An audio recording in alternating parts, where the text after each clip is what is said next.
So I worked on V8, and I now work on the Dart VM. And but this is not why I'm here today. And I'm going to talk about something completely different, though related. Basically, I'm going to talk to you about how you take your hand and you stick it into the guts of the VM, where all these sharp things move around and you get it back unscattered. And another thing I'm going to talk about today is a very basic thing that all of us desire as strongly as we all desire lunch. That is going to be after my talk. And this thing is toys.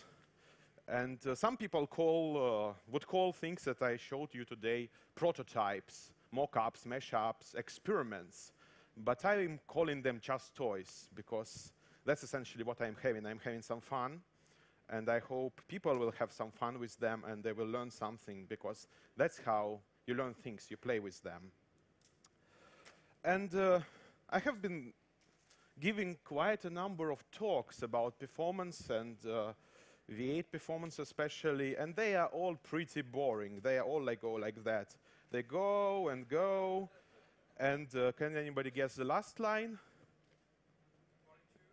42? No, it's a speculative optimizations, obviously. So, and the most amazing thing about such talks is that people come home and then they heard about inline caches and they try to see what inline caches do to their programs, and sorry, can't do that. You can't see. They're like pixie dust that makes everything fly with the speed of light, but nobody can see it. That's a bit annoying. It's annoying for people and gets me very frustrated. So I really wanted to show people how VM works and how it optimizes things and let them observe. And when I approach it, I have this principle. Everybody knows Latin, obviously. If you translate it from Latin to a current modern language, which is English, obviously, is that if you're working on some VM for a language XYZ, try to do everything for this VM in XYZ. That's a lot of fun. And because I follow this principle everywhere where I go, like I worked on the Java VM, I tried to do stuff in Java. I worked on V8, I tried to do more things in JavaScript. I work on Dart, I try to do most things in Dart, though I get some beating for that, I think. So I came up with a plan A, the very first plan that I had. And I was also a little bit into Node at that point. So I just took V8, modified it a little bit. Then I took Node.js. Then I connected them together and let V8 stream data to Node.js. And then I connected Node.js to the browser through a WebSocket. Oh my God, that feels enterprisey. That's what you deploy in the data center to make all these millions of people see what V8 does. And if you stop and think for a moment, there are like 3 V8s there at least, which is like 2 V8s too many for this problem. So the plan B is very simple. You take one lonely V8 and put it into a dark place, into the browser, modify it a little bit, and let it talk to itself, because it's alone. And here is what came out of this experiment. This is Code Mirror. Everybody heard about Code Mirror, I suspect, which is a component to edit code. And here it shows its own source. These slides are running in the browser. It shows its own source. And if I press the button here, not this button, then it gets annotated with the state of inline caches inside the Code Mirror. So it's showing its own state, essentially, the state of the VM on which these slides are running. And I can this green, OK, let me zoom. Zoom. Yeah, here. Can you see it? Yeah, so let me unzoom. So these things here, they show that this function has 2 versions, optimized and non-optimized, because cold is non-optimized and a little bit warmer color is optimized. And I can switch between them, this is non-optimized version. And it has inline cache here, which is red, and red is bad. Red is like alarm, because it's megamorphic. And I can even click here, click, yes, and I can see assembly for this stuff, which is the current state. And I'm using Bootstrap, because I do not do any development in the browser. So to show this pop-up, I use Bootstrap. Oh my God, Jesus Christ. I don't know what I'm doing, basically. And I can switch to an optimized version, and it has green here. Green is good. And it's a monomorphic thing, it says here. Store IC monomorphic field. Here are. Yeah, so that's cool. That's cool. OK, unzoom. How do I unzoom? Like this, yeah. So, OK, cool. Helps. Very helpful. But it has one problem. So, Oh, now we have a trouble. I need to hide this, yes, and go here. Oh, no, don't go here. Go here. Yeah, thank you. So it has a problem. So on JavaScript side, it's pretty easy. You export one function from V8, which is called scripts, and allows you to like pipe out of V8 the scripts it knows about. And then you can take one script and ask for inline caches that are inside this script. And then it's serialized in some form. You deserialize it, and you show it in this editor. Cool. But on the other side, like in the V8, you have a code like that. Oh my God, this is C++. It's horrible. And the biggest problem is not it's even C++. I would be upset if it were modular too as well. The biggest problem is that if you want to extend it a little bit, you have to go this back into V8, and you have to like hack it with a hammer until it gives you what you need. And then you have to recompile Chrome. And on my laptop, I can fry the eggs when I recompile Chrome on it. So it's a little bit painful. It doesn't allow you to iterate on features quickly. And everybody writes to iterate, agile, basically. Cool. So, and I always have a plan. And this is a plan Z. You see, I tried a little bit different plans. I'm not going to tell you all like B and D. They failed. But this is plan Z. It's valid JavaScript. So I take JavaScript and I describe how objects in the V8 heap look like. And I have this magical function struct, which takes a description of the object, which is object literal, basically. And it converts it to a function that can deserialize it from the binary stream and give you back like all these fields with some like meaningful getters and setters. So if you like ask for size, it will find it in this binary stream and pick it out of there. And I can describe like heap object, and I have inheritance of structs, because that's how V8 internally represents objects. Like there is a heaped object in the root of the hierarchy, and then you have like map, which is a heap object, and you have like sizes and stuff. And given all this stuff, I apply one hammer and one hammer only on the V8 side. Well, this is another object we have. Yeah.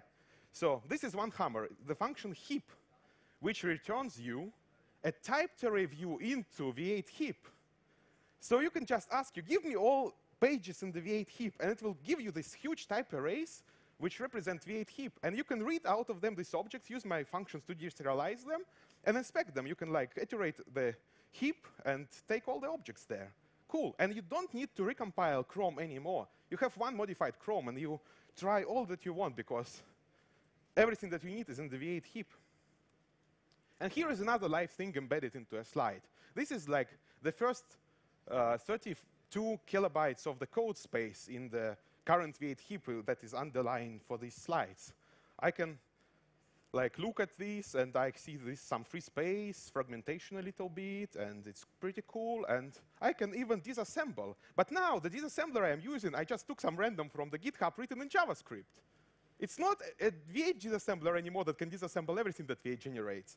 It's not complete. Somebody was not probably wanted to finish it. So it cannot disassemble everything, but it can disassemble some stuff. Like here, it disassembles it correctly, for example. And this is great, because now I can iterate stuff and try all things I want without recompiling Chrome. But because it's a typed array view into the V8 heap, I can even write there. I can take the first page in the heap and overwrite it with random stuff. A lot of fun. And if I press this button, I will die in pain now. So you would usually expect, I pressed the button. You would usually expect a set tab, but I have foreseen this, and I'm running in the debugger, which unfortunately you cannot see. What the hell? I need unzoom, but I cannot unzoom. Okay, that's pretty sad, isn't it? Oh, that's sad. How do I? Yeah, but this is X term. Can you imagine that? Okay, I will be. So okay, let's do. Let's be evil. Let's be evil. I have to be evil, and I cannot see. I cannot see. Yes, yes, yes. Here. Okay, die. Okay, okay. Here we go. Font size. I selected quite a big one because I knew that you're going to want to see it. Can you see it? 30. What do you want to see? 44? 24? 20? Oh, it's a VI. I hate it. Okay. Okay, here we go again. Yes, it is booting up.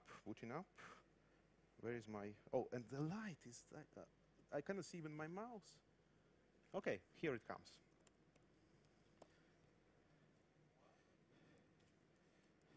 Oh, yes.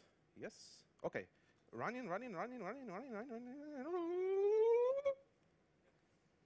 Here we are again. So, and I press the button, and I go here. Yes, we got this sick trap here. And we can, thank you. So the instructor pointer is now pointing into this overwritten stuff everywhere. It's awesome. And by coincidence, the size of the string, like hello JSConf u, was just enough that if I put in the beginning this int3 instruction, which is a sick trap, because it's a sick trap, it precisely executes this instruction. So it doesn't crash at random stuff, it crashes from the sick trap. Okay, so, yeah, okay. Yes, die. No, I said die. Yes, so this guy is dead now. I'm sorry, Jim. Debugger is starting again, I know. And it's starting again, I know. That's how we develop Chrome, by the way. So, yeah. Yeah, run. I had two tabs prepared for this, but because, okay. So the question is, why are we still using C++? If we can do all this awesome stuff like overwrite memory with random stuff and stuff. Yeah, so, well, I have no idea, frankly speaking, yeah. So, oh, and this is a time. Yeah, I had this slide embedded to know how long I have to. You can see my JavaScript skills are also not so good. You don't have a 0 before 1. Awesome clock, yeah. So this is another plan. Which I call mö.js, and I'm going to open source it. This is not a VM. This is basically an experiment. I'm trying to do bits and pieces of the VM. Like, for example, I wrote this blog post about how you would try to implement inline caches in JavaScript. And this is all part of this, like hidden classes implemented in pure JavaScript and stuff like that. And I'm trying to understand how these things fit together so that in pure JavaScript, it has currently a pure educational value, both for me and for other people who want to understand how VMs work. But for me, it has educational value, which is like, I want to understand if you can make it work properly to get a really awesome VM at the end. But to do that, I have to do like bits and pieces separately. And here is one of these bits and pieces. In addition to like hidden classes, inline caches, I wrote a tracing JIT for this bytecode. And so this is bytecode. So I don't do parsers. Language is a little bit boring for me because, like, no, they're not boring, but I mean, you have to defend them and say, the least comprehensions is the thing that we all need. And, or like, you do not need this. This is not the comprehension you're looking for. And I don't like that stuff. So I write code like that, and it's pretty awesome, I think. And so if I press this button, I hope nothing will crash, but because it generates just JavaScript for now. Yeah, here. So the numbers below is like 70 versus 18 milliseconds. 18 is like a pure JavaScript version of the same code, which is like generate a list of points and then do a vector sum of this. We really like generating points and calculating the sum of them in the VM guys. You have seen the points, other stuff. And it's a little bit like 3 times slower, but actually on the newer V8 it's like only 1.5 times slower, so V8 people fix something. And so it generates this trace, and the tracing compilers, they trace loops, and then they generate this linear IR, and you can see what it did with it, like how it turned it into a loop. So no JavaScript VM actually uses it right now, like tracing JIT, trace monkey a little bit died. Now they have a method JIT, and this is mostly based on what, for example, you can see in LoadJIT.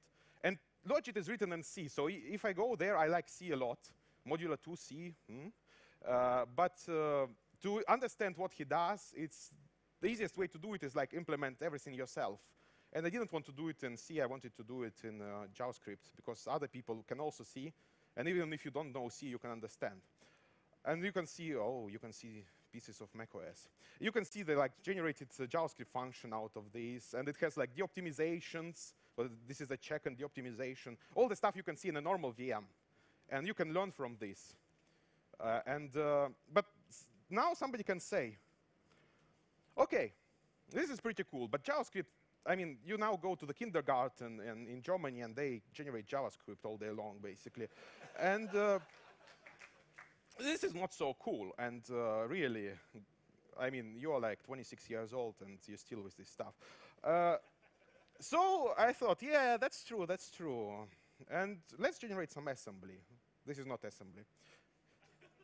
I'm not going to save it. Yeah, so this is, it runs inside Node as well, yeah? OK, let me make it smaller, smaller, unzoom. Yeah, so obviously, how do you start writing a compiler that generates assembly? You start like doing like assembler, assembler. Yeah, here it comes. Yeah, if I start like that, we will probably, like, I would have to change my ticket back to Aarhus on a little bit later date, and you will have to stay in this bubble for a longer time.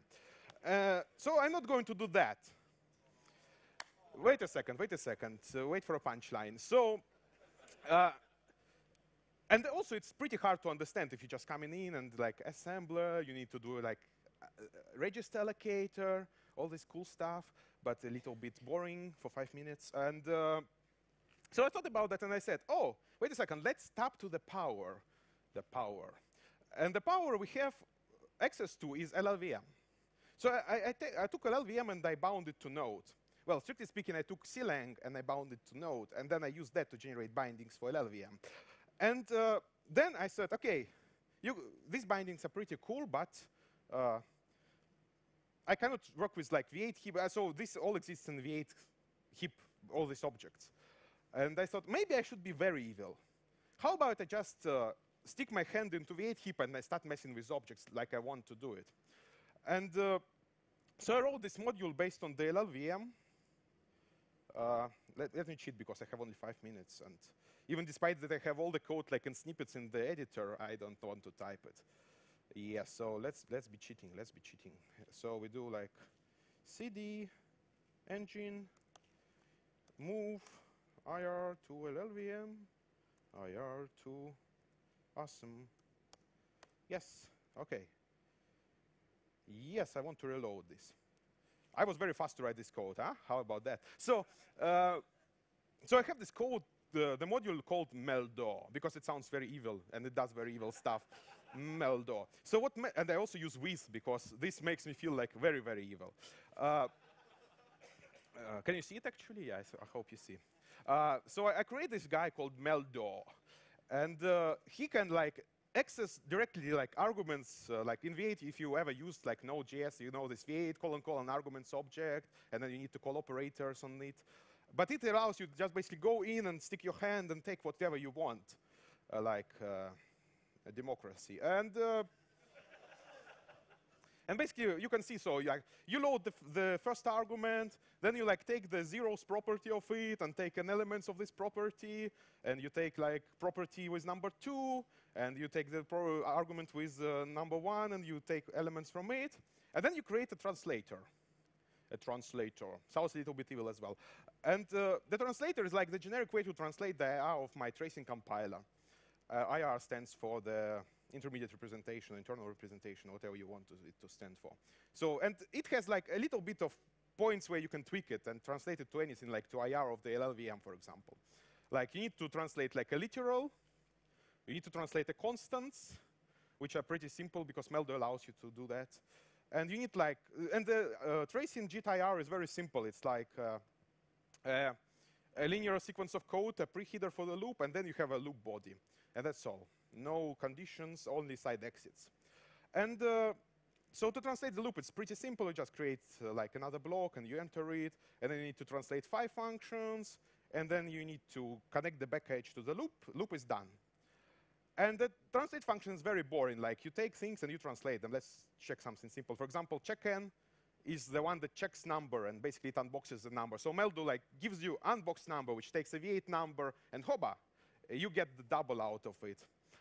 And or like unbox 32-bit integer, or like take the like a pointer to the field and stuff like that. So it's very, very straightforward. Multiply numbers, and like, yeah, It allows you to build conditionals very simple, like you just say, if not value, do this, otherwise do nothing. Return. So very basic, very basic. And then this dollar, I wanted it to look like jQuery to make it very attractive. Everybody's going to use Everybody's going to use it, yeah. And so then you ask the evil guy to melt stuff. Melt it now. And it is done. It is done. And let's see how it works. So here I have a node. And if I run with like no LLVM, it runs like 72 milliseconds, computes some number. If I run with LLVM, it runs in 32 milliseconds. Hoo-ha! Almost as fast, maybe a little bit faster than the latest V8. And now somebody can say, I think you are cheating because you're Russian. And some people say that, actually. You wouldn't believe that. So let's make sure that I'm not cheating, though you can't prove it. I added debug break. So Meldo also allows you to insert the int3 instruction directly into the code you generate. So I run like that. OK, let's make it bigger. Zoom. I run it. And there is a SIG trap. And I can disassemble from here. Sorry, not 0. Of course, cannot access. So this is the code that Meldo generated for our function written in this bytecode, traced through my compiler, and then compiled through LLVM. And it runs from the node. So you can actually use it for doing some useful stuff, maybe. Thank you. That's, I think, no, well, yeah, well, I'm running on time anyways. I'm running on low on time, yes. So, yeah, so the slowdown is mostly because V8, I use intentionally a non-efficient representation compared to V8, too many indirections, doesn't matter. OK, and of course, in the limit, I wanted to become a real VM, as I said. I like mathematics as well. So there is also some stuff. Can you spot a bug? I hope you cannot. So this is a plan omega. It doesn't matter what the plan is. It doesn't help to understand VMs. Thank you.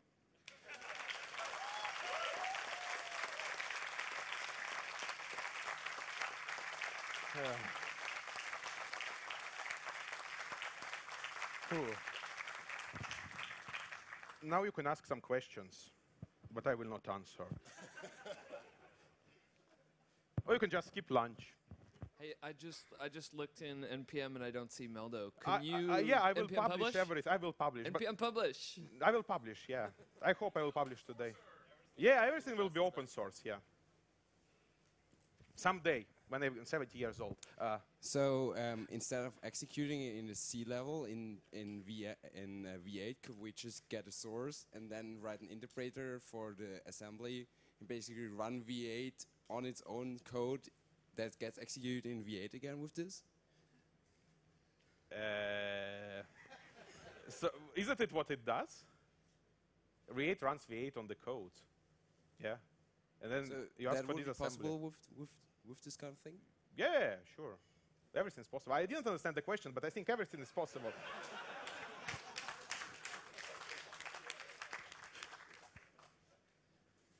Any other questions? Okay, great. Thank you very much.